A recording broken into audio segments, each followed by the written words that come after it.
Welcome to The Right Focus, a podcast for writers, newbies, and veterans, and everyone in between. We're hosted by M.A. Lee with the assistance of Remy Black and Edie Rooms, all from Writers Inc. books. Our focus is productivity, process, craft, and tools. Each episode lasts as long as it takes to fix a quick dinner, drive a short commute, or take a brisk walk. Resources and links are in the show notes. Visit us at therightfocus.blogspot.com. Now, on to this week's episode.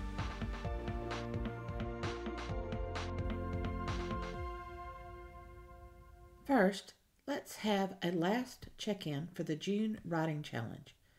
In our last episode, we still had June 28, 29, and 30 for the challenge. We had 38,156 words in the manuscript at the rough write stage, which was 94% of our goal. On June 28, we wrote 2,103 words, which is more than 600 words over the daily goal. June 29, 1,806 words. June 30, our last day, a big push, 2,043 words. That's for the last 3 days. 5,952 words added, bringing our manuscript total to 44,108. My goal was 45,000 words, so I'm off just a little bit, but I've achieved 98% of the goal. Success! Even if I had only managed 5,000 words in the whole month, it's still a success because it's more than a blank sheet of paper. Now, for this week's episode, we start a series on branding. First, we'll talk about the history and importance of branding and a few definitions. In later episodes, we'll talk first impressions and iconography, wording with images, basically telling a story with words on the front cover. This is our focus all through July and August. Let's begin.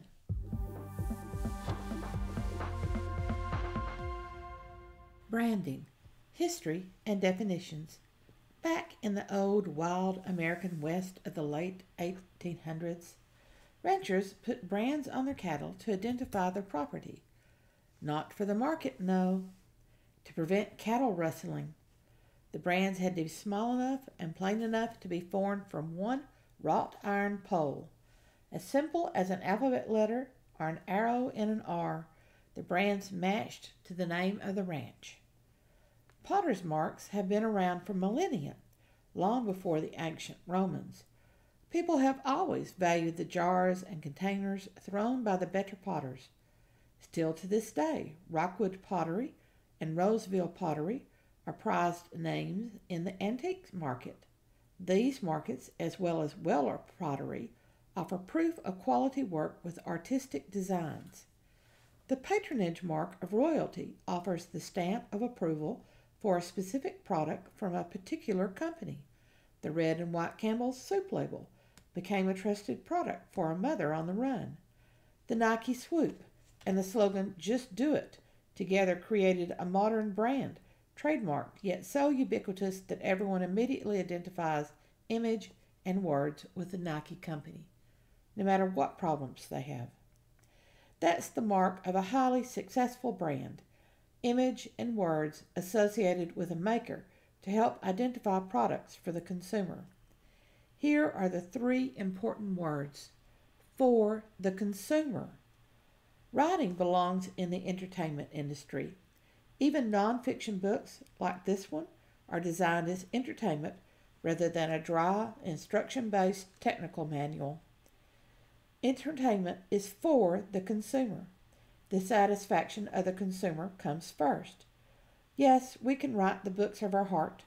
As soon as we put them into the marketplace, however, the books become product designed for consumer satisfaction. That puts a completely different spin on our writing. It is no longer ours, not when we intend to sell it. Then, whatever we write, see the difference in terminology, becomes what we will offer in a marketplace. We also need to change how we talk about what we do. We say books. We should say projects that become products. With a solid brand, offering clearly identifiable products to satisfy consumers. We've crossed from our cute little cubby riding hole into the stratosphere of the marketplace, brimming with consumers looking for a guaranteed experience. When we craft our brand, we have to take this crowded marketplace, crowded by consumers and by other offerings, into our equation. We have to consider what will make our products stand apart from everything else that is offered: distractions and competitors, blingy new and tried and true old. The brand doesn't benefit us except on the backside of the product, when the satisfied consumer purchases more of our products. Without the consumer's satisfaction, branding means nothing. Confused yet? Let's try this another way. In the marketing world, branding stands for the marketing efforts that help consumers find a particular product. In a big box store, a type of product distributor, people encounter clothing for all ages in all sizes, house and garden products, food, personal and hygiene products, pet supplies, entertainment offerings from toys for children to toys for adults like tech gadgets, and more, including things that defy classification, like greeting cards. Target stores are a particular brand of distributor. Walmart is another. Hobby Lobby is a third. We can buy Legos and Burt's Bees and Procter & Gamble and Smartwater. The offerings seem endless. As we enter the big box store, the distributor has organized products based on categories, then types, and finally products: personal hygiene, bath soap, Dove. The specific brand comes last, after category, after type. For books, categories divide into fiction versus nonfiction category, then genres, types, then books, products. Branding helps us find the products once we've narrowed down categories and types, whether we're looking for toys or light bulbs or bath soaps. We writers think branding is completely new, but branding for books has been around since the early 1900s. It just wasn't called branding. That word became applied to the book business somewhere before 2010. Nowadays, everyone in the publishing business, traditional and independent, tosses around the term without bothering to define it. In the early days of the ebook revolution, before 2014, writers talked about branding a series. When I began publishing in 2015, my cover designer mentioned branding the first 3 books, creating a common look for the 3 books that would stand together even as they had different cover images. I had no idea what branding for books meant, so I headed off for research and found very little help.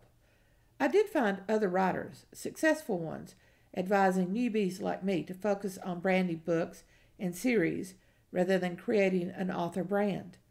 That advice was heavily influenced by the scarcity of the books in the electronic marketplace.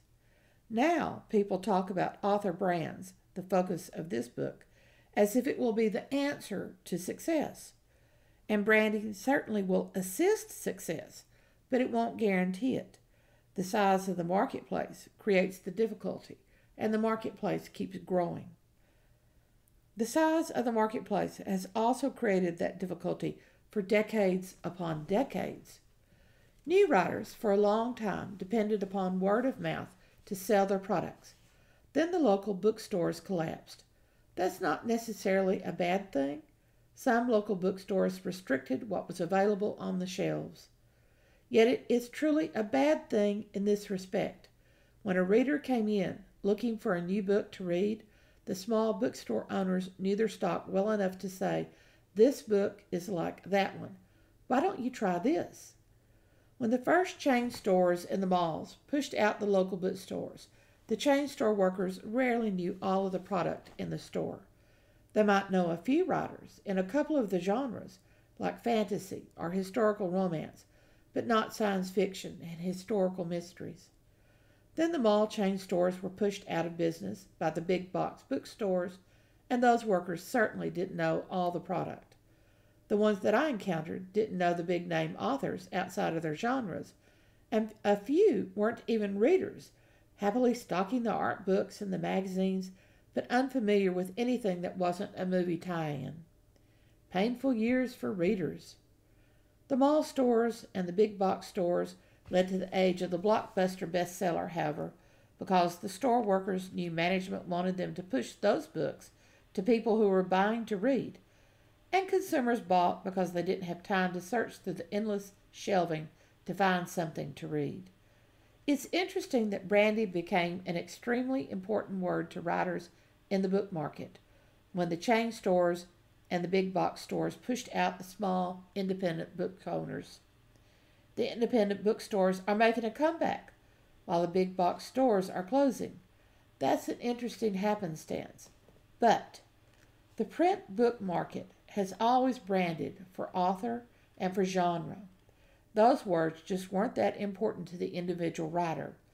Marketing by the traditional publishers handled the branding. With the rise of self-published writers, marketing words are on the rise. A great example of the early book branding by the traditional publisher is the vintage Gothics of the 1950s to 1970s. The covers always depicted a woman running from a mysterious, dark castle. Victoria Holt, actually Eleanor Hibbert, she had a total of 8 pseudonyms. You should read her up. Anyway, Victoria Holt's Mistress of Malin and The Shadow of the Lynx are perfect examples of that vintage Gothic cover. Holt also wrote historical novels under the name Jean Plaidy and Philippa Carr, as well as other pseudonyms. As Plaidy, the covers for her series about the Queens of England would depict a proud woman standing before images of castles or pageantry, sometimes with a man. The costuming and images identified the time period as it did for Light on Lucretia and Hammer of the Scots, as well as Daughter of Satan. As Carr, she wrote multi-generational family sagas, the covers of which usually depicted another woman in historical costume, but lacking the ornate costume of royalty, and usually in a garden rather than a grand locale like court or castle. 3 separate brandings for her 3 separate pseudonyms. The products are being identified for the consumer. The novels of the pulp writers like Mickey Spillane, John D. MacDonald, Ed McBain, Louis L'Amour, Lester Dent experienced the same strong branding.